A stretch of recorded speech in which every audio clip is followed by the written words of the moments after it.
ঘড়িতে এখন বাজে 10:30। আজ হঠাৎই ডিনার করার পর মনে হলো বাইরে বেরিয়ে একটু হাওয়া খেয়ে আসি, তাই যেমন কথা তেমন কাজ।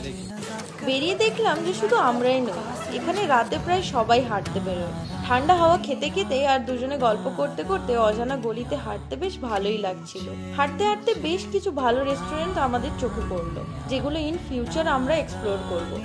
আর ব্যাঙ্গালোরের ট্রাফিক তো এখানে কখনো শেষই হয় না, এত রাতেও কত ট্রাফিক। তারপর বাড়ির পথ ধরতেই একটা সুন্দর রুফটপ ক্যাফে চোখে পড়লো, যেটা আমাদের বিল্ডিং এর খুব কাছেই। রাতে ঠান্ডা হাওয়া খেতে খেতে হঠাৎ চা খাওয়ার ইচ্ছে জাগলো। পাড়ার গলিতে বসে দুজনে 2 কাপ চা খেলাম। চাটা কিন্তু দাদা বেশ ভালোই বানায়।